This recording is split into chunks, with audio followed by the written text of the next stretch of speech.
Bonjour. La dernière fois, donc, on a vu ce turnaround, cette séquence de 4 accords en fait, qui permet soit de finir un morceau, soit de finir ce qu'on appelle une grille, c'est-à-dire une suite d'accords et de permettre de revenir au début du morceau qui va tourner donc en boucle. Ce turnaround, si je vous le rejoue avec le métronome par exemple, ça fait ça. 1, 2, et 1, 2, 3, 4.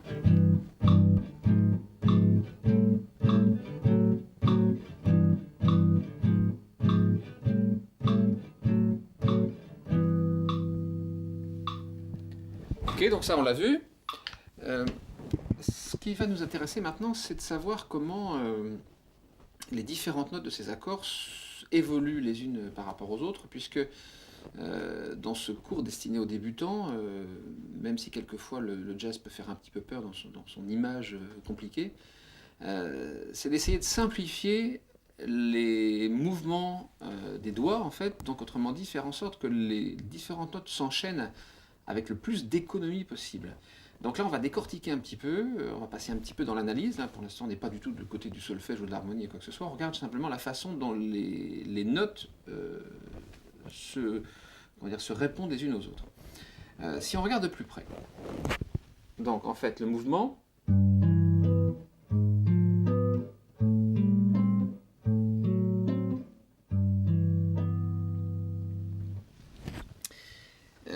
pour mener cette enquête, je vais décomposer en fait ce qu'on vient d'entendre en deux groupes. Ce sont des accords à trois sons, donc à chaque fois on entend trois notes. On va mettre d'un côté la note la plus grave, qui est jouée sur la grosse corde, qu'on va appeler la note de basse, d'un côté, et on va examiner comment cette note de basse progresse. Et puis de l'autre côté, on va examiner comment progressent les deux autres notes ensemble. Si je commence par la note de basse, donc ça fait quelque chose comme ça.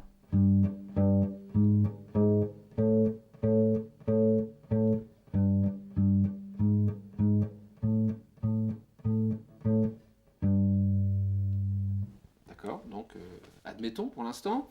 Si je regarde les deux autres notes, donc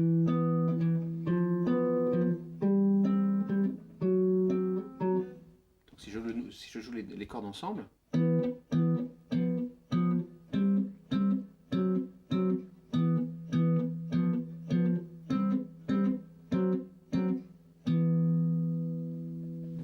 alors, ce qu'il faudrait commencer à faire, avant de faire de l'analyse proprement dite, c'est d'écouter un petit peu et d'essayer de détecter à quel moment de cette progression on a affaire à des accords qui provoquent une sorte de tension qui amène vers l'accord suivant.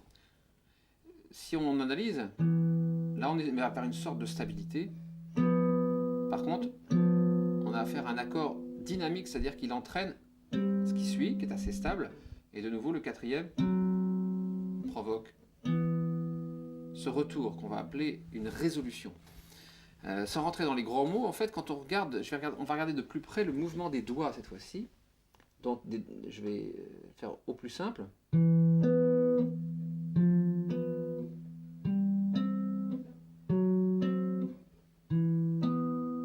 Pardon.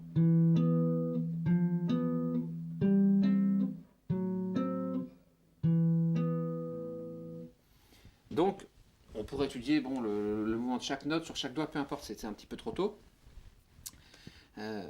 Voilà donc pour cette évolution. Maintenant, si je reviens un peu à la note de basse, je peux même la faire avec le métronome pour que vous voyez un peu où je veux en venir.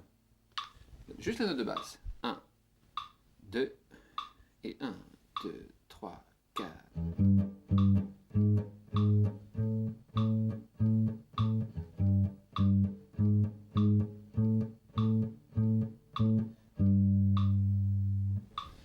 Alors, bon, c'est pas mal. C'est-à-dire, cette ligne de basse, quand on va jouer en groupe, va être éventuellement jouée par une contrebasse, hein, puis donc la guitare va garder que les notes les plus aiguës.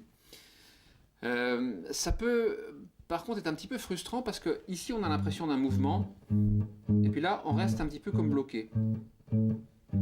Si on veut garder cette sensation de mouvement, on pourrait éventuellement remplacer ce qu'on vient d'entendre par ça. Je mets le métronome pour que ça vous cause. 1, 2, et 1, 2, 3, 4.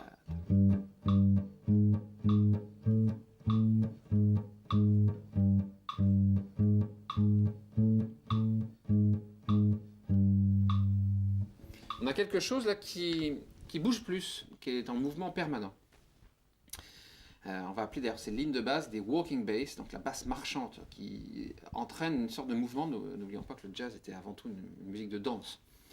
Je vais me donner ce cahier des charges, c'est-à-dire que je vais faire en sorte que pour les deux notes sur les cordes aiguës, je ne change rien, à part éventuellement une position de doigt, mais en tout cas au niveau des notes jouées, des sons joués, je ne vais rien changer. Par contre, je vais faire cette légère modification, donc sur la note de basse, au lieu d'avoir,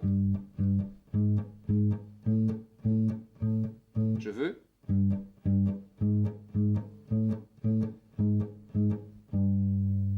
donc je me donne ce cahier des charges. Je regarde ce que ça donne. Donc premier accord, je ne change rien, tout va bien. Deuxième accord, je ne change rien. Troisième accord, je ne change rien. Par contre, je veux cette note de basse et ces deux notes-là. Ces deux notes-là, en fait, je vais les jouer, j'ai simplement changé de doigt. Je vais jouer avec l'annulaire et le petit doigt et je vais pouvoir avoir ma note de basse. Donc l'ensemble va donner.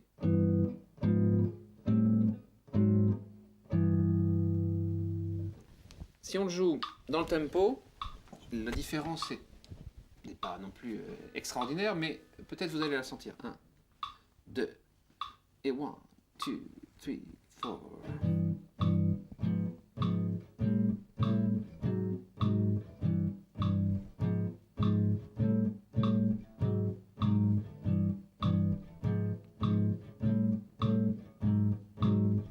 Encore une fois.